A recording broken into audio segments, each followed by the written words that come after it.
dari Prodi Perpustakaan dan Ilmu Informasi. Pada video kali ini saya akan membahas mengenai deacidifikasi.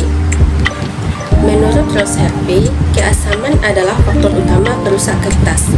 Keasaman menyebabkan kertas menjadi kuning dan rapuh. Kertas dibuat dari selulosa yang mengandung asam, yang seiring berjalannya waktu, kandungan asam ini akan terus bertambah. Deacidifikasi merupakan suatu tindakan untuk menetralkan asam yang dapat merusak kertas dan memberikan bahan penahan untuk melindungi kertas dari pengaruh asam yang berasal dari luar. Dengan kegiatan deacidifikasi ini diharapkan arsip-arsip kertas yang tersimpan dan dimiliki oleh sebuah instansi ataupun lembaga kearsipan dapat bertahan lebih lama. Bahan utama yang dapat digunakan untuk menetralkan asam yang terkandung di dalam kertas antara lain adalah kalsium hidroksida, kalsium karbonat, magnesium hidroksida, magnesium karbonat, magnesium metoksida, dan barium hidroksida. Semua senyawa tersebut bisa menjadi bahan deacidifikasi karena mampu bereaksi dengan air dan membentuk senyawa hidroksida yang bersifat alkali atau basa. Sifat basa ini yang digunakan untuk menetralkan kandungan asam pada kertas.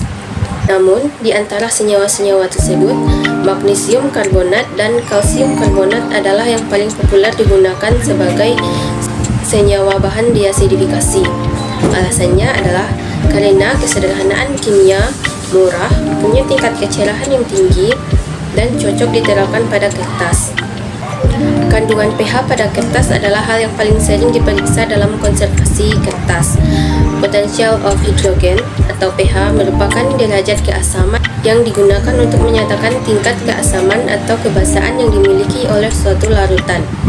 Ia didefinisikan sebagai logaritma aktivitas ion hidrogen atau H+ yang terlarut.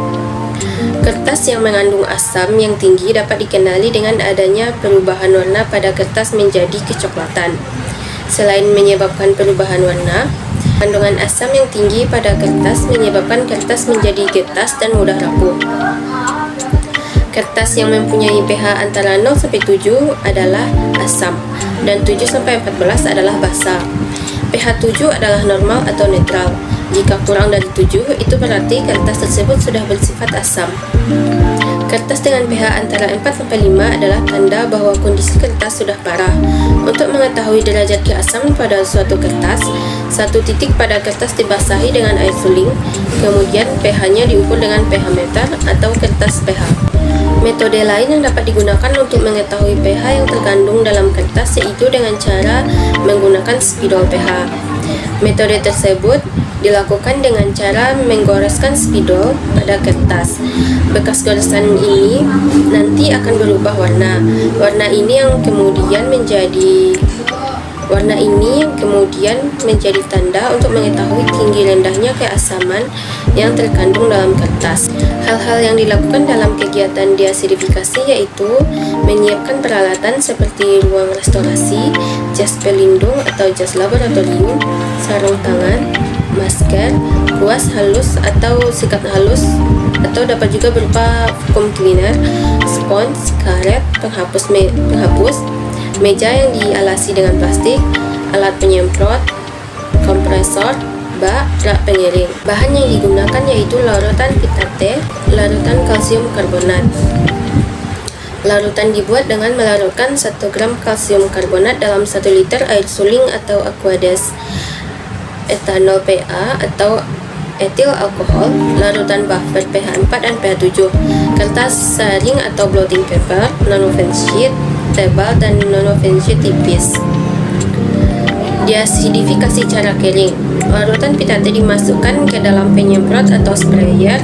Larutan pitate kemudian disemprotkan pada masing-masing permukaan kertas. Penyemprotan dilakukan pada satu arah, kemudian ke arah sebaliknya. Penyemprotan ini dilakukan secara merata dan berjarak kurang lebih 21 cm dari kertas. Sesekali hasil penyemprotan diratakan dengan kuas halus untuk mendistribusikan larutan deacidifikasi. Biarkan kertas diangin-anginkan selama kurang lebih 15 menit untuk meyakinkan penguapan berlangsung dengan sempurna. Kemudian diasidifikasi dengan cara basah. Yang harus dilakukan yaitu persiapkan larutan kalsium karbonat 0,1% ke dalam bak perendam. Siapkan naskah arsip yang telah dibersihkan masing-masing. Arsip dilapisi dengan kain non-woven sheet tipis. Pegang bagian tepi arsip beserta kain tersebut, kemudian masukkan ke dalam bak perendam. Benamkan arsip dengan perlahan dalam larutan sehingga semua arsip terendam. Rendam arsip tersebut selama 30-60 menit. Setelah direndam, naskah dan kain non-woven sheet ditempatkan dalam rak pengering. Naskah diangin-anginkan di rak pengering selama kurang lebih 4 hari. Setelah kering, arsip disusun di atas papan bebas asap. Tiap satu papan diletakkan 1 lembar arsip.